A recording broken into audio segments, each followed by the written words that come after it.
এটা বাচ্চা ছেলে প্রথমত। দ্বিতীয়ত হচ্ছে ওই বাচ্চা ছেলে কেন বললাম, আপনি দেখেন আসিফ মাহমুদকে নিয়ে আপনি মানে কাউকে জিজ্ঞেস করেন ওর মানে আমার মনে হয় ও কতটুকু পর্যন্ত পৌঁছতে আই ডোন্ট নো, কতটুকু পর্যন্ত পৌঁছতে আমি জানি না, কিন্তু তাও বলবো একটা বাচ্চা ছেলে কিভাবে এত বড় একটা পথ পাইলো, তা পাইতে ভালো কথা। আমার ওরা প্রতিবন্ধী প্রতিবন্ধী লাগে, মানে একটা জায়গায় গেলে আসিফ ভাইয়াকে প্রতিবন্ধী বলে কেন ভাইয়া রাগ করেন না, মানে আপনার দাড়ি মতো ভালো মতো ওঠে নাই। একজন নেতার কমপক্ষে বয়স হওয়া উচিত আমার মতে, ম্যাচুরিটি একটা মানে বয়স আছে, তুমি তো বিয়েও করো নাই ভাইয়া। ঠিক আছে, এখন বলবা যে এই যে তোমার ইয়েও বিয়ে করে নাই, মানে যারা যারা বিয়ে করছে, আপনার হাসনাত ভাইয়া এখনো সিঙ্গেল, নাহিদ আগে বিয়ে করছে, সাজিদ ভাই কিছুদিন আগে বিয়ে করলো। আচ্ছা ঠিক আছে, ওনারা যে মানে এই সাজিদ ভাইকে জিজ্ঞেস করা হয়েছিল যে আপনি কিভাবে বিয়ে করলেন, উনি বললো 10 টাকার খেজুর, মানে মসজিদ থেকে 10 টাকার খেজুর আর ফুটপাথ থেকে একটা পাঞ্জাবি আর শাড়ি দিয়ে বিয়ে সেরে ফেলছে। আপনার সেটা বিশ্বাস হয়?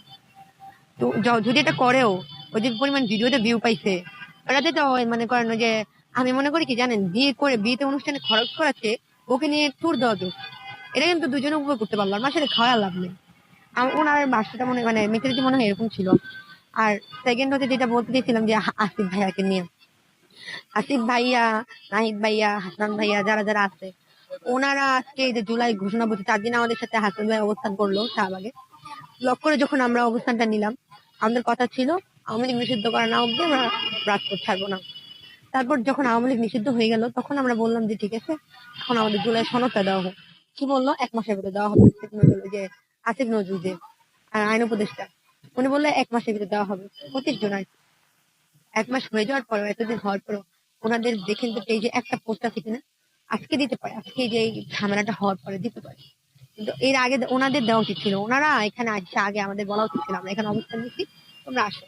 আর ওনারা তো যথেষ্ট, আমাদের যে প্রতিনিধি ছিলেন, ওনারা যথেষ্ট টাইম দিচ্ছে, 1 আগস্ট পর্যন্ত দিচ্ছে, 31 জুলাই আর কি। তো 31 জুলাই পর্যন্ত যেখানে আলটিমেটাম দিল, আমার 2 আগস্ট, 1 আগস্ট আর 2 আগস্ট আপনার বন্ধ, শুক্র শনি, এই জন্য 2টা দিন বাকি দিচ্ছে। তো যাই হোক, আপনার হচ্ছে জুলাই 31 তারিখ পর্যন্ত আলটিমেটাম, কিন্তু আমার মনে হয় না এটা ঠিক হয়েছে। ওনাদের বিরুদ্ধে কথা বলবো না, কিন্তু এটা আমি বলতেছি কেন যে অলরেডি ওরা তো 2 মাসের মতো টাইম পাইছে। আমার ইচ্ছা করে 1 মাস দিলে কোনো কাজ হবে? আর ওইখানে যে পুলিশ গুলা ছিল, ওনারা একটা কথা অনেক মজা লাগছে, বলে যে আমরা প্রথম থেকে আপনাদের পাশে ছিলাম, আপনারা যদি প্রথম থেকে আমাদের পাশে থাকেন, গুলি আর করতে চান, আমরা নিজেদের গুলি করছি। আচ্ছা, প্রত্যেকটা পুলিশের একই কথা, আমি গুলি করিনি, তাহলে গুলিটা করতে কে? Indian police.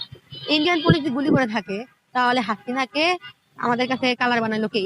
ইন্ডিয়ারা। আর ইন্ডিয়া যদি কালার বানায় থাকে, হাসিনা এখন ইন্ডিয়াতে কি করে?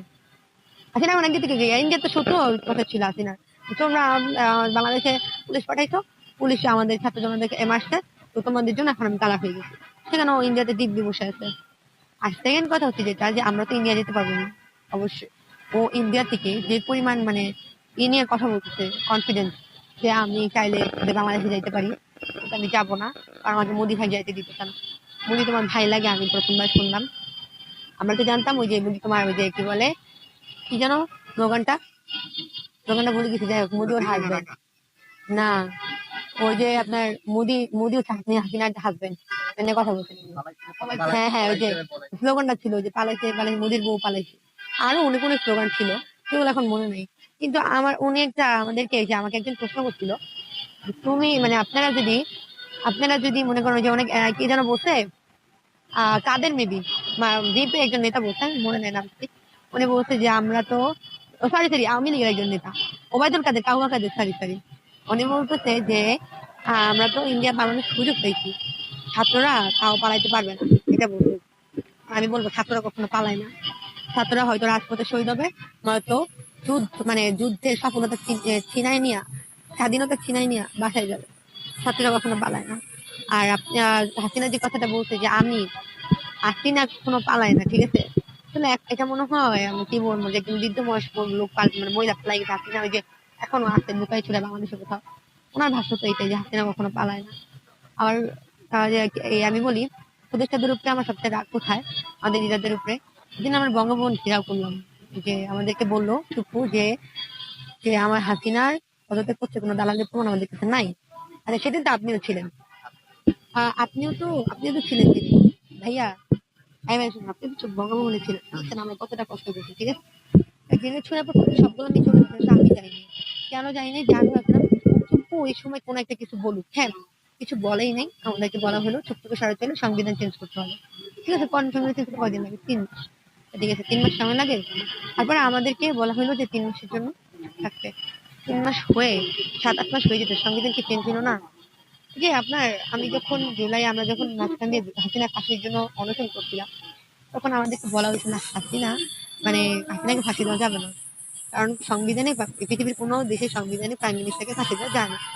তাহলে আপনি আপনি আমাকে অনেকজন জিজ্ঞেস করছেন কয়টা দেশে দেখছো যে হাসিনা, মানে কয়টা দেশে দেখছেন যে প্রাইম মিনিস্টারকে ফাঁসি দেওয়া হয়েছে, যত বড় অপরাধী করুক? আপনি কয়টা দেশ দেখছেন যে যে নিজের দেশের প্রাইম মিনিস্টার নিজের দেশের ভবিষ্যৎদের গণহত্যা করতেছে? আপনার কাছে আমার একটা প্রশ্ন। অনেকে বিএনপি নেতা বলেন, তারপরে যেমন রাস্তাঘাটে যারা একটু আওয়ামী লীগ support করছে,